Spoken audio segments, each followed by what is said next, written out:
in this problem we have been given transparent slabs, K transparent slabs, and we can show them like this. This could be slab number 1,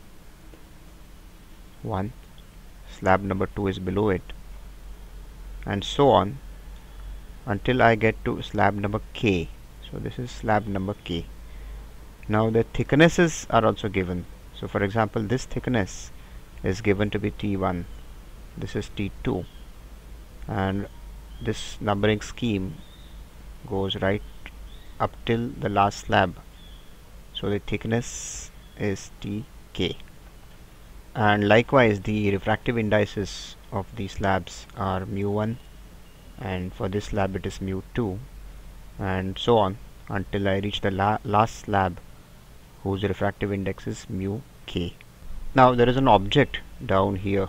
It's placed just below the bottom slab, and let's call it O, and the object is being observed through these K slabs by an observer like this.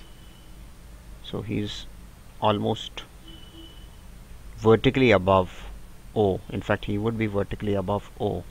Now the rays from the object which eventually reach the observer, they travel through all of these slabs. So maybe they start this way, and then there are many slabs in between, so maybe they bend either away from the normal or towards the normal, depending on the refractive indices.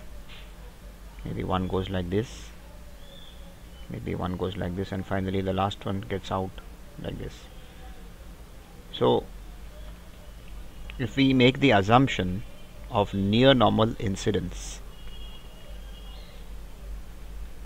wherever this sort of bending is taking place, then in that case we are aware that the apparent depth of the object as viewed by the observer is given by sigma Ti divided by mu I.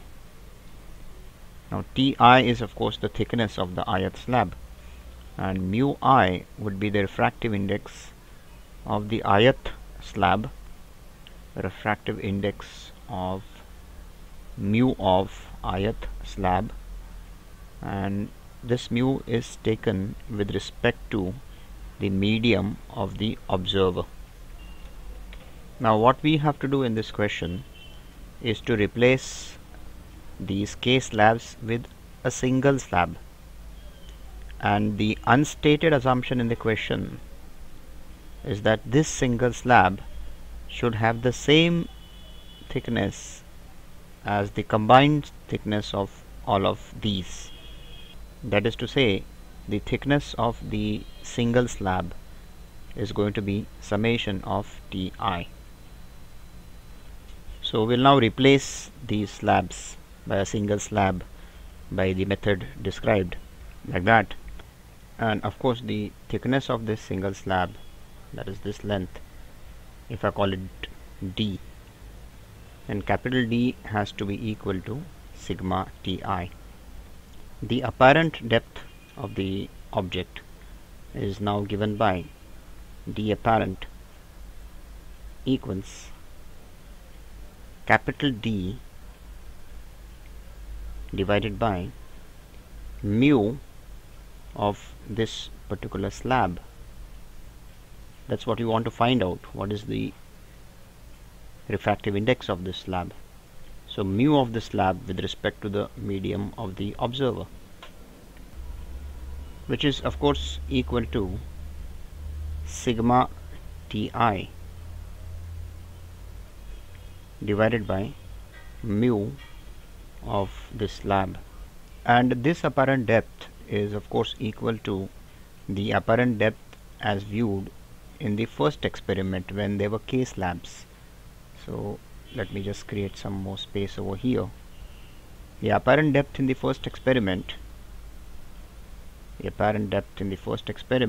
was sigma Ti divided by mu I. Of course, now what I'll be doing is to equate these two apparent depths, and so what I get is d divided by mu is equal to sigma Ti divided by mu I, and what I finally get is mu equals d divided by sigma Ti divided by mu I. Of course, d can be replaced by sigma Ti from that equation. Finally, what I get is the effective refractive index of a single slab which does the same job as this multiple slab system is given by mu equals sigma Ti divided by summation of Ti divided by mu I.